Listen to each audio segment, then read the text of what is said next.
আমার শ্বশুর একদিন আমার মুখ থেকে খাবার প্লেটটা কেড়ে নিয়ে উঠানে কুকুরের সামনে ফেলে দিয়েছিল আর বলেছিল তোকে খাওয়ানোর থেকে কুকুরকে খাওয়ানো অনেক ভালো। আমার বাবার টাকা পয়সা ছিল না তো, তাই সবসময় এই সমস্ত কথাবার্তা আমাকে শোনাতো। হ্যালো এভরিওয়ান, আসসালামু আলাইকুম। কেমন আছো তোমরা সবাই? আজকে আমি আমার জীবনের কিছু গল্প তোমাদের সাথে শেয়ার করব। এটা অন্য কারো জীবন থেকে নেওয়া না। আমার একটা অতীত ছিল। আমার অতীতে 4.5 বছরের একটা সংসার ছিল। আগের সংসারে আমার একটা শ্বশুর ছিল, যে কিনা একটা মানুষ। তার টাকা পয়সা ছিল তো, সাথে একটা সরকারি চাকরিও ছিল, এজন্যই তার নাম মানুষ। আমার তো টাকা পয়সা ছিল না, আমার বাপ কিছুই দিতে পারেনি। আমার আব্বু ছোটবেলা থেকে ব্রেন স্ট্রোকের রোগী। তার প্রতি মাসে 3 থেকে 4 হাজার টাকা শুধুমাত্র ব্রেনের ওষুধ লাগে। সেই মানুষটা মাঝে মাঝে আমাদেরকে চিনতেই পারে না। একটা সত্যি কথা কি জানো, মানুষ সহজে পেয়ে গেলে সেটাকে কদর করতে জানে না, সেটাকে মূল্যায়ন করে না, সেটাকে দাম দিতে জানে না, প্রচন্ড পরিমাণ অবহেলা করতে থাকে এবং তাকে প্রচন্ড অযত্ন করে। আমার এক্স হাজবেন্ড ছিল বেকার, সে কখনোই কিছু করতো না। বেকার অবস্থায় আমি তাকে বিয়ে করি। আমি যখন বিয়ে করি আমার মাত্র 14 বছর বয়স ছিল। তোমরা ভাবছো আমি কেন 14 বছর বয়সে বিয়ে করি? সেটাও একদিন তোমাদের সাথে শেয়ার করব। শুধু ভালোবাসলে হয় না, তার দায়িত্বটাও নিতে জানতে হয়। আমার আগের হাজবেন্ড আমাকে নাকি ভালোবাসতো, কিন্তু কখনো আমার জন্য তার নিজের যে একটা কিছু করতে হবে, নিজের পায়ে দাঁড়াতে হবে, আমাকে এক মুঠো ডাল ভাত খাওয়ানোর মতো ইচ্ছা শক্তি তার কখনোই হয়নি। এজন্য তার বাবা আমাকে সবসময় অনেক কথা শোনাতো, আমার গায়েও হাত তুলছে, আমাকে অনেক কটু কথা বলতো। আমার বাবা গরিব ছিল দেখে সবসময় আমাকে ফকিরের বাচ্চা বলে গালি দিত। আমাকে সবসময় এত অশ্রাব্য ভাষায় গালিগালাজ করতো, আমার মাঝে মাঝে মনে হতো ইনি কোনো শিক্ষিত মানুষই হতে পারে না।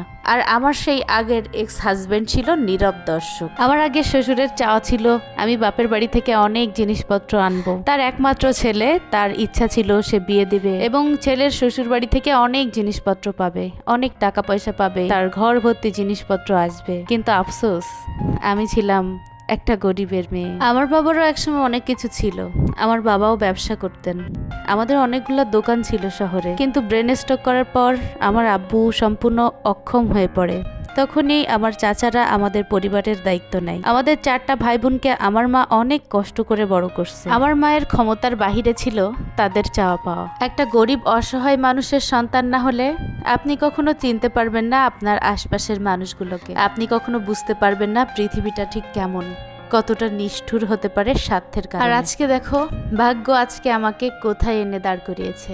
আলহামদুলিল্লাহ, এত ভালো আছি, কিন্তু অতীতের কথাগুলো কোনোভাবেই মন থেকে মুছতে পারি না। যেখানে এক মুঠো ভাতের জন্য আমাকে এত কথা শুনতে হয়েছে, আমার মুখ থেকে খাবার নিয়ে কুকুরকে খাইতে দেওয়া হয়েছে, একদিন না, বহুদিন, বহুবার। এত ছোট বয়স ছিল যার কারণে কোনো কিছু বুঝে উঠতে পারতাম না।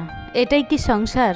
সবাই কি এভাবেই সংসার করে? এমন একটা দিন ছিল না যেই দিনটা আমি এক মুঠো ভাত খেতে পেরেছি চোখের পানি ছাড়া। আমাকে প্রতিনিয়ত কাঁদাইছে তারা। সারা জীবন শুনেছি শাশুড়িরা বউদের ওপর অত্যাচার করে, কিন্তু কখনো কি তোমরা শুনেছো যে শ্বশুরে বউয়ের ওপর অত্যাচার করে? কিন্তু এত নির্মম অত্যাচার, সেগুলো সব তোমাদের সাথে আস্তে আস্তে আমি শেয়ার করব। তারা আমাকে বলেছিল আমি নাকি কখনো ভালো থাকতে পারবো না, আমার ভালো থাকার যোগ্যতা নাই, কারণ আমি গরিব বলে। সবার দিন একদিন পাল্টে যায় জানো তো, আজকে যেমন আমার দিনও পাল্টে গেছে।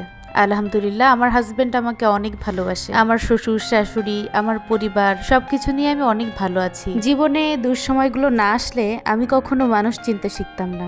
ধন্যবাদ দুঃখকেও। পরের কথা আর কি বলবো, বাপের টাকা পয়সা ছিল না দেখে ছোটবেলা থেকে অনেক অবহেলা অপমান সহ্য করতে করতে আমি বড় হয়েছি। নিজের চাচা চাচি, চাচতো ভাই বোন, সবার কাছে অনেক অনেক অপদস্থ হয়েছি আমি। প্রবাদে একটা কথা আছে জানো তো, তেলা মাথায় সবাই তেল দেয়, কিন্তু আতালা মাথায় কেউ তেল দিতে আসে না। মানুষের জীবন সম্পূর্ণ আল্লাহর হাতে থাকে। আল্লাহ যাকে চায় তাকে সুখী করে, সুখ দেয়। গরিব ধনী, ছোট বড়, খাটো মোটা, কালো ফর্সা, সবই আল্লাহর তৈরি। মানুষ মানুষকে ঘৃণা করে, কিন্তু আল্লাহ কাউকে ঘৃণা করেন না। আমার আগের সংসারের জীবনটা আমাকে অনেক অনেক কষ্ট দিছে, অনেক কাঁদাইছে, অনেকবার আমি সুইসাইড করতে গেছি, কিন্তু আল্লাহ আমাকে বাঁচায় রাখছে এত সুখের দিন দেখার জন্য। প্রভুভক্ত কুকুরকে 3বার ঠিকঠাক খাবার খাইয়ে তাকে অবহেলা করলে সেও তার চিরচেনা স্থান পাল্টায়। আমরা তো কেবল মানুষ মাত্র। তারা এইভাবে আমাকে অত্যাচার করত, আমাকে কথা শোনাতো, আমাকে কষ্ট দিত। আমার তো বাবা নাই, যাওয়ারও জায়গা নেই, আমাকে খাওয়াবে কে, আমি যাব কোথায়? তাই আমার সাথে যা খুশি তাই করা যায়। আমার শ্বশুর আমাকে বলতো পর্যন্ত যে একে এত ঝাঁটা লাথি মারি তাও কেন এখান থেকে দূর হয়ে যায় না? আসলে ওর যাওয়ার জায়গা নেই। ও খাবে কি, ওর খাওয়াবে কে? এই জন্যই আমাদের এখানে পড়ে থাকে। আমি নাকি দুটো খাওয়ার জন্য তাদের বাসায় পড়ে থাকি। মানুষের জন্য যতই খারাপ কামনা করা হোক, বিচারক কিন্তু একজন উপরে বসেই থাকে। আজকে বিকালে হাজবেন্ডের সাথে একটু ঘুরতে গিয়েছিলাম, তার সাথেই এই গল্পগুলো করছিলাম, তাই তোমাদের সাথেও শেয়ার করলাম।